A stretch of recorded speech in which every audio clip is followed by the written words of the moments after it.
Good afternoon. My name is Joseph Lloyd and I source cars for people on a professional basis, hence the name of my channel, Lloyd Vehicle Consulting. 4 years ago, I was asked to come up with a series of videos that were filmed inexpensively. We don't use digital cameras, we don't use fluid head tripods, we don't use shotgun microphones, we wear tatty shirts, we just use a phone.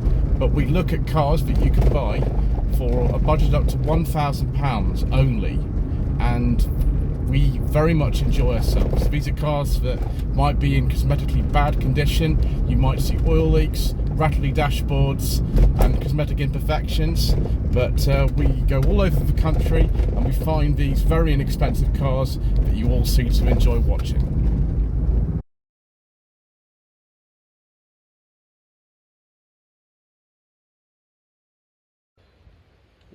Well, viewers, here we are back once again with a Mark II Mondeo, this time a 1998 2-litre GLX Saloon. The gear one, which I filmed last year, was also a Saloon with a 2-litre engine, but that one was an automatic. This one is a manual, and the GLX is a significantly lower spec. Theoretically, in the sort of Ford hierarchy, this shouldn't be too much below that, but we've got a lot of difference between this and the gear. It's far more reminiscent really of the sort of cars that most people would have owned in the range, as opposed to the gears, which were sort of much more luxurious than that. Mark II Mondeo came out in this country in 1996. It was replaced in 2000 by the Mark III. A lot of people don't differentiate in other countries between the Mark Is and Mark II so much. They think of it more as a facelift, but actually this was very comprehensive, and there are very few panels actually that fit both of them, which is strange. Got a tow bar on this one. It's done I think 117,000 miles. Currently for sale at LSB Car Sales here in Upper Bucklebury, which is near Fatcham in Berkshire. Thank you, Lee, once again for the opportunity to come and drive some of your wonderful collection of stock. So what we're going to do first is get into boot, use this bit here. Hopefully that's actually worked. Oh yes, it has. Brilliant. Big old boot on these cars actually. I think it's over 400 litres on the Saloon. If you wanted more space, you could go for an estate, or you want a differently shaped space, you could go for the hatch as well. So lift this up. I'm hoping in here we have some kind of spare. Yes, we do. Excellent. Steel spare, of course. This isn't, the best example, and please I didn't lock the key in the boot, viewers. That was close. Got to be careful with these older cars like that. Yeah, correct wheel trims and that sort of thing. Let's see if the back's a little bit bigger than the Mark I. That was mainly what the criticism of this car was. It was the bad headlamps, the styling, which is a bit bland seemingly, and the rear legroom. Also, compared with the Mark I, the sort of panels just at the back of the door here by the window are different. I'm going to have to open this again, aren't I? This car is really annoying. You have to keep manually opening all the doors. Right, hold on a second. I don't know why, views, but this car's got the most sort of weird door locking buttons ever. Like, there's no sort of working out which is lock and unlock. It's really strange, and I keep hitting the wrong button. Anyway, that's my problem of being an idiot.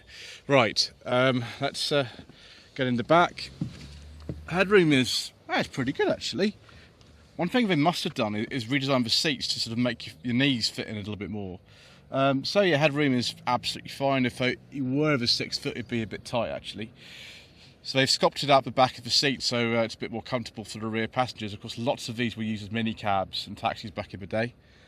Yeah, just 1990s Ford interior trim with exposed screw heads and things like that. But yeah, this car is 26 years old. You can't really criticise it that much. And actually, it's worn quite well considering it's done over 100,000 miles.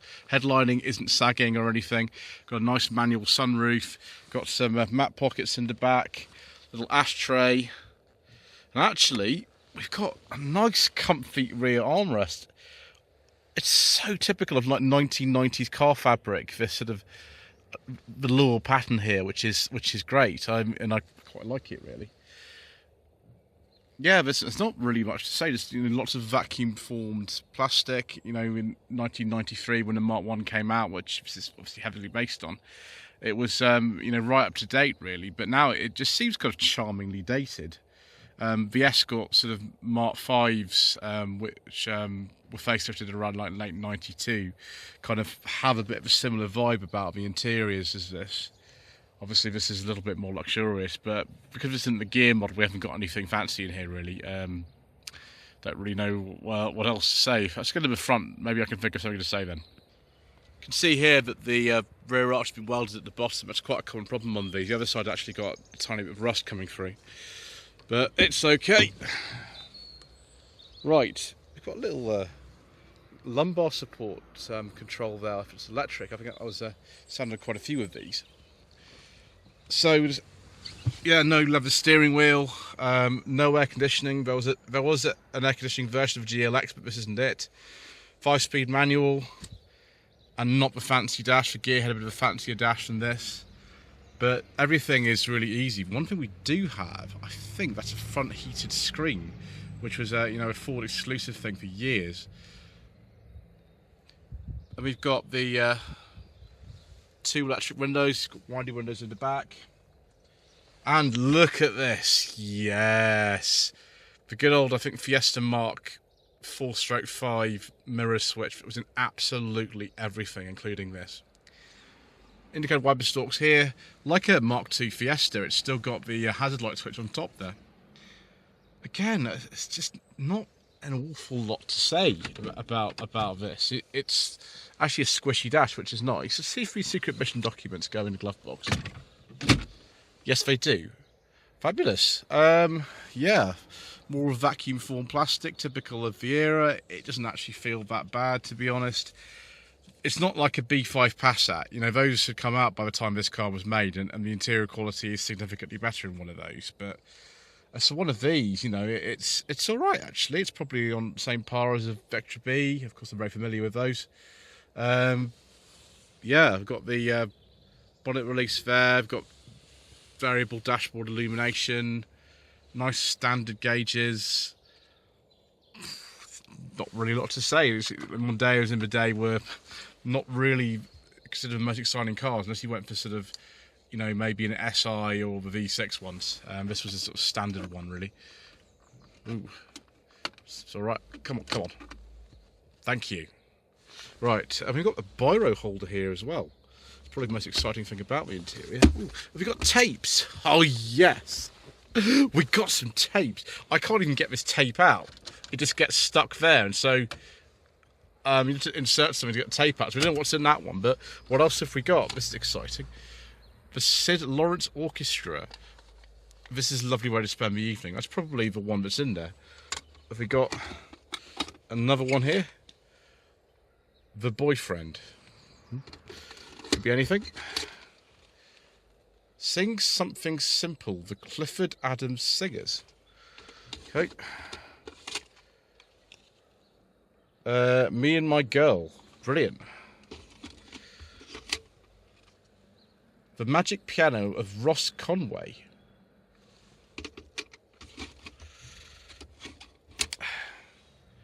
Al McCogan with Love in Mind. Excellent. A double play cassette. Fantastic. I'm assuming those tapes come with the car. Very small door bins for some reason in this car. I'm not quite sure why. Anyway, let's actually go round to the front and open the bonnet and see what we've got underneath. One good thing about 1990s Fords is you can actually see quite clearly the sort of things that need essential checks. We've got the all filler cap and dipstick quite clearly marked. Also where you put the bonnet. Oh my gosh, a number of times I've filled in bonnets like that. And then the brake fluid and power steering fluid reservoir is quite clearly marked. Although for some reason the coolant reservoir hasn't got a yellow bit on it. Never mind, washer fluid's there. So that's good. And even the bonnet release underneath there is yellow as well. So this is the Z-Tech R engine. It's badged as Z-Tech E, but normally these days we call it either, I think the Silver Top or the Z-Tech R. In this case generating 129 horsepower, and this is 2 litres in capacity, which it says on top of there. These are actually pretty good engines. They were introduced in 1991 with a 1.8 Escort Mark V. When they were originally going to be known as the Zeta engine, but they're actually known as Zetec. They're not the same engine at all as the one that came out in 1995 in the Ford Fiesta Mark IV, but was available in 1.25, 1.4, 1.6, 1.7. This was 1.6, 1.8 and 2 litre, although they were available together for a time, so it is a bit confusing, but they aren't the same. Maintenance looks pretty easy actually for one of these. Yeah, this is not the biggest engine you get. You could get a 2.5 V6 as well. And there's the brake servo, which is remote in this car for some reason. I didn't really know a remote brake servo in the Mondeo. And there's the front end. You do get a bit of light performance in the Mark 1s, but even these lights are now going yellow, so that didn't work quite well, but never mind, it doesn't matter. Have we got fog lamps? No, we haven't. Never mind, anyway, I better stop whittering on, viewers, and take you out for a spin.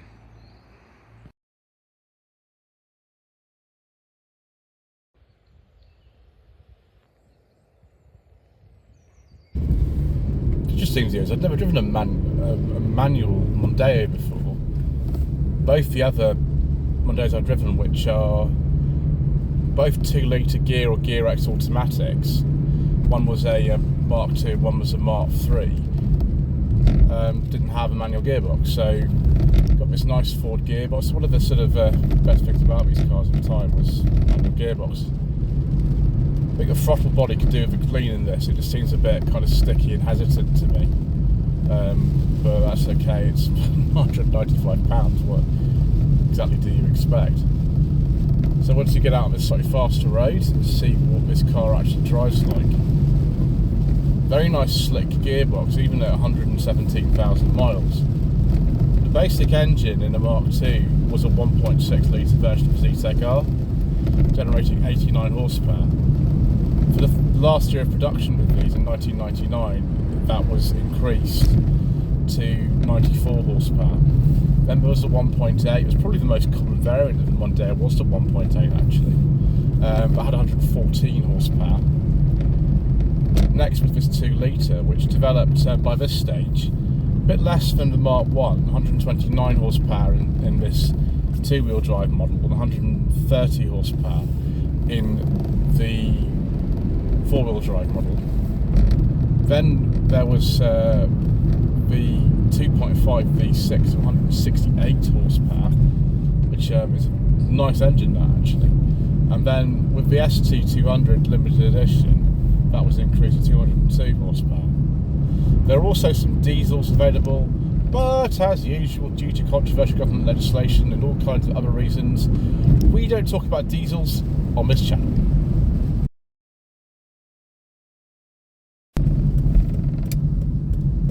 So with this chassis that was supposedly revolutionary at the time and this nice slick 5-speed manual, how does this 2 litre Mondeo drive?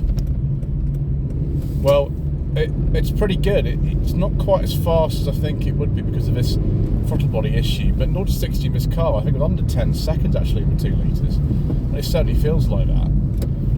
My friend Chris James's Mark II GLX, I think it was, rather than a gear, that I drove last year with an automatic gearbox, that had some Peugeot wheels on it and lowered suspension, and I think, you know, some people like that, he likes it, some people do, but I prefer cars with sound suspension, and actually this drives pretty well. The steering's really good, it's lovely and precise, the ride is good, even on 26-year-old suspension, I imagine. Doesn't thump or crash. Body control is good. I can see why people absolutely love these. They don't drive actually in a similar way to a Vectra. Those are quite different. So the V6 ones of those are really good actually, but the 4-cylinder ones less so. But this is fine actually. It's pretty good. Like if you drove your Vectra one of these back to back, I think a lot of people would choose this. But then back in the day, you wouldn't really have had much in the way of a choice about what you drove in company car park. A lot of it would just been whatever you were given, depending on your position in the company, wasn't it? If you were sort of junior executive, you might get the Aspen model, and if you were the chairman of the board, you might get a nice GLX V6. But yeah, it drives really well. I think the Focus maybe handles a bit better than this, but it's a lighter car. This is pretty good. Even this, very usual kind of silver GLX. It's probably one of the most common specs that people used to have back in the day. I'm pleased this one has survived.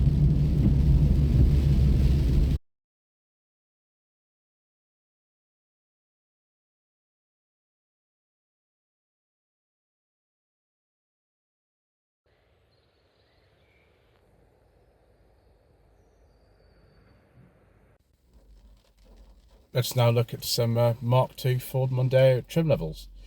So the Aspen or base, some of them were badged as Aspen, some of them badged as base, I believe. And then the LX, the Verona, the GLX like this one. So there are quite a few models further down the range. Then the SI, I think you could get the SI with four-wheel drive. The Z-Tech, which sort of replaced the SI, but I don't know if it's quite sporty. The Z-Tech S, that's very rare. That's like a sort of Z-Tech with an ST body kit. Then the Gear and Gear X, which are sort of my favourites, the X. And you get the ST24, which was with a V6, and then the ST200, which was right at the end of production, like 1990, 2000 only, and that had even more power than the standard V6, I think 202 horsepower. So viewers, should you consider a Mark II Mondeo for your hard-earned budget up to £1,000? Well, it pretends really what you want. This particular car is actually on sale now for £995, which I think is okay. I mean, I don't expect there to be a completely advisory-free MOT on this one. It's a bit too basic for me. I prefer something like a Gear X, but I'm still impressed with the way this car drives, despite the sticky throttle in this particular car. And if you can find one that's had the cam belt done, that's not rusty, that the electrics still work on, there's no reason why you shouldn't use this as like an older classic daily car. Anyway, thank you ever so much indeed once again for watching. Please don't forget to subscribe to the channel, like this video, leave a comment below, and we shall see you again soon for some more inexpensive motoring.